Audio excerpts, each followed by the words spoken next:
Now, good afternoon, everybody. So, back here with matrimonial offences. So, you know me, I'm Dr. Krishnendu Roy. So, today I'll be taking up matrimonial offences, out of which adultery I have already finished. Now, I'll take up section 493 to 496 first.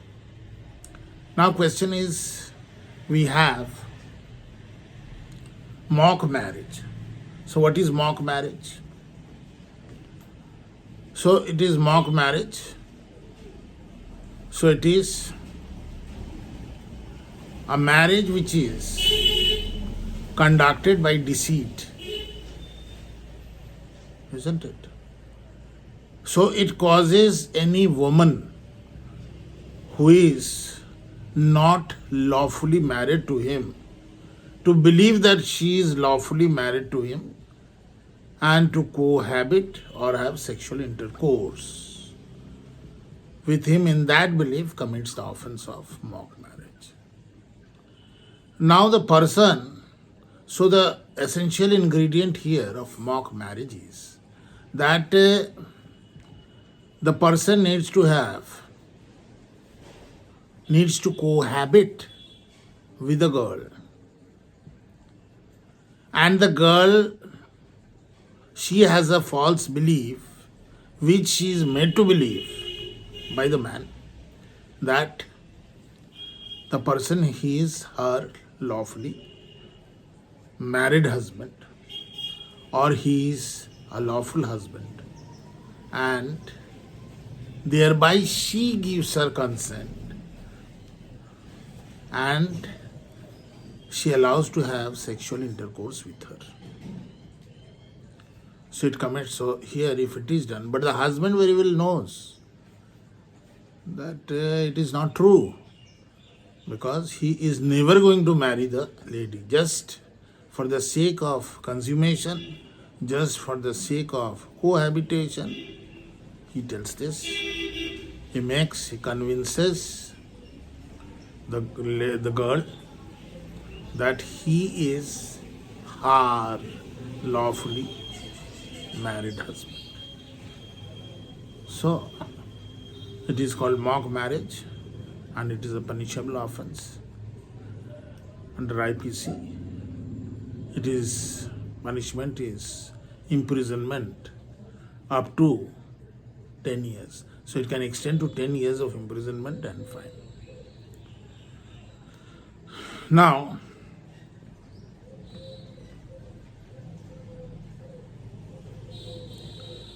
question is,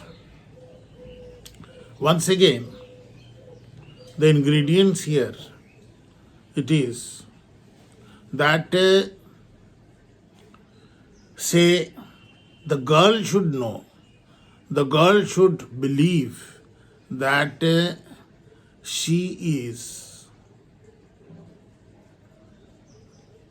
the lawful wife as because the man tells that he is her lawfully married husband. Understood? So, but this marriage, it is altogether, it is invalid. And what is the quantum of punishment? It may extend to 10 years and fine. So, here, you see, so first is, once again, accused cohabited with the prosecutrix. He was not legally married to her, and she had consented to cohabit, believing that she had been lawfully married to him. And such belief in her was induced by deceit on the part of the accused. So these are basically the 4 ingredients which you should know. So back to the ingredients. Accused, number 1, point to be noted, accused cohabited with the prosecutrix. So cohabitation is required. Second is, he was not legally married to her. You see, she had consented to cohabit, believing that she had been lawfully married to him. And fourth is, such belief in her was induced by deceit on the part of the accused person. Falsely, he made her believe that I am your husband. So this is all about your section 493. Now we come to section 494. So what is section 494? It is bigamy. You know very well that bigamy is an offense. So more than one wife. So what is the common rule? Common rule is you cannot marry. Hindu Marriage Act, section 5. So spouse leaving at the time of marriage. You can't have a spouse leaving at the time of marriage. Now question is, in the case of bigamy, what happens?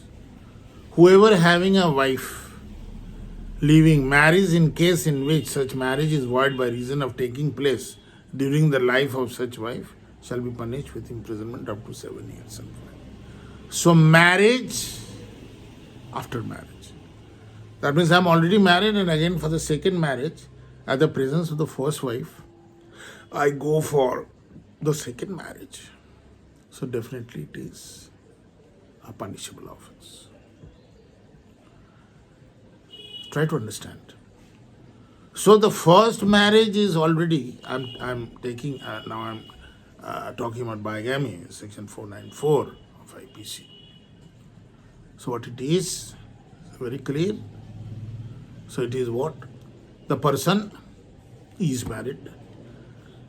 Now in the presence of the first wife, he goes for the second marriage. So once he goes for the second marriage, question is whether the second marriage is valid? No, second marriage is not valid. Why?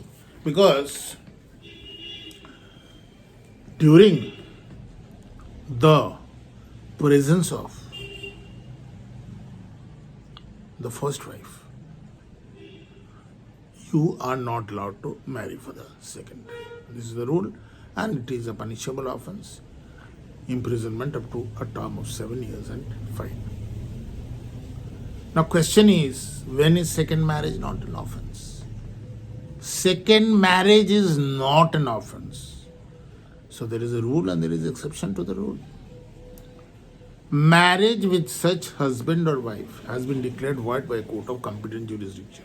Point to be noted. The first marriage of that person is declared void. Say suppose they did not attain majority at the time of marriage, or suppose the wife was insane. No. Insane, and then she was, that means a law tells that once insanity is there, so she won't be able to procreate. So naturally it is. The marriage is void ab initio. And another thing is, say, if the wife leaves the husband and there is no news of the wife for 7 long years, please try to understand. So 7 long years, there is no information about the wife. Whereabouts the wife is not known. So here in this case, what will happen? After the expiry, after a tenure of 7 years, law takes it for granted the person is dead. So law takes it for point to be noted. Law takes it for granted that the person is dead. And once the person is dead, so he can go for a remarriage. So these are the ingredients of, these are the situations. Next is, we come to, let me once again recap the ingredients. So first ingredient, to constitute bigamy. So what has to be done? What are the ingredients? What are the elements to constitute the crime? First is, the accused must have contracted the first marriage. So first marriage was already there, and this is the second marriage he is going for, or he has gone for the second marriage. So first marriage should be very much there. Second is, he must have married again. Please try to understand. Suppose I live together without marrying her, it is not an offense. Please try to understand. I do not go into the terminology of marriage, but there is husband-wife relationship, and there is, say, due to the wedlock, the what is that called? The offspring also. Birth of offspring means child. So here also I will not be liable because I have not married. What is the status of her? Her status is kept, K-E-P-T. In Hindi we tell Rakhel. So Rakhel is not equivalent to wife. So bigamy is not applicable here. So where I put emphasis, he must be married again. Try to understand. Married again and living together is separate. Means east and west difference. Clear? Now third is, the first marriage must be subsisting and the spouse must be living. Spouse must be living. Spouse means the wife must be living, the first wife. Both the marriages must be valid in the sense that necessary ceremonies must have been observed. Now another important thing, rituals, ceremonies, it's a very, very important part. You see, the rituals part, the ceremonies part. Suppose you know very well in fire, and then 7 times the bridegroom and the bride has to circle for 7 times, keeping home fire as the sakshi. You know very well. So if these things are fulfilled, then it is a sheer case of bigamy. It's a sheer case of bigamy, and offense is up to the extent of 7 years. Now we come to another important thing. It is called fraudulent marriage. Now what is fraudulent marriage? Very important, fraudulent marriage. This is your, now before fraudulent marriage, I'd like to go to one more important thing. That is, just a minute.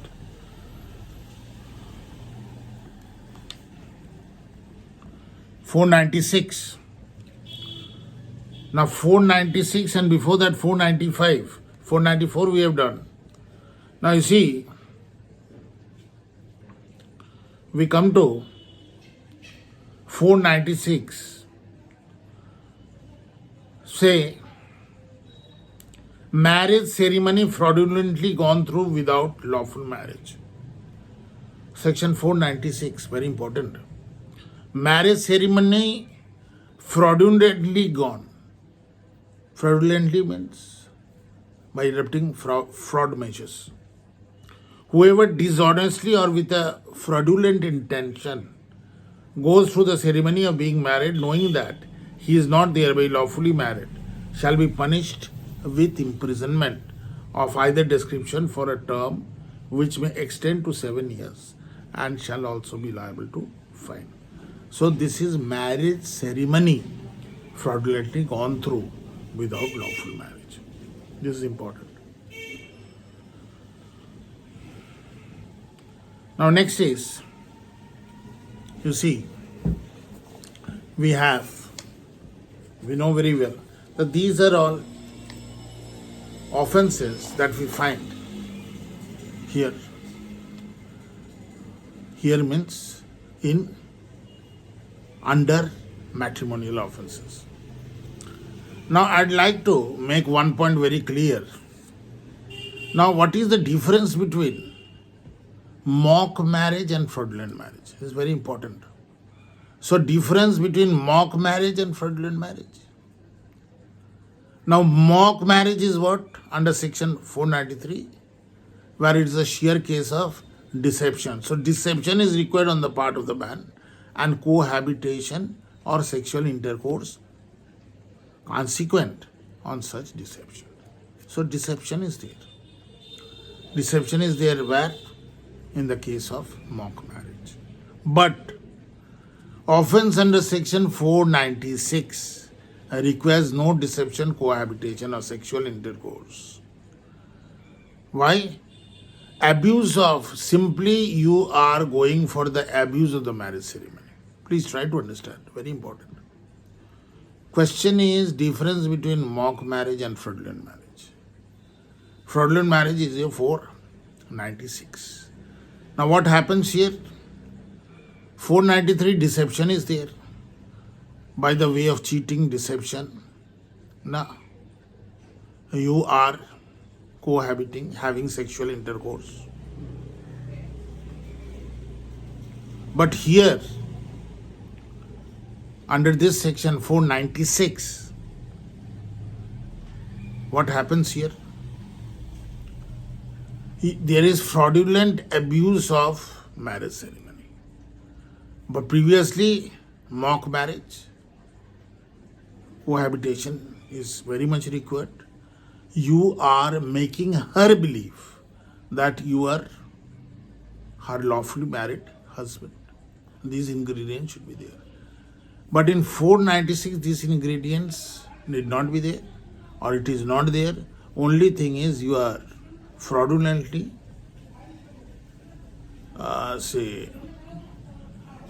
performing the marriage ceremony. And in this case, offense can be committed by a man or woman. Both man or woman can commit this particular offense of section 496. Because abuse of marriage ceremony, I'm not talking about cohabitation, I'm not talking about any type of physical intercourse. So here the difference is, please, point to be noted, very interesting. You see, twist, important twist here is that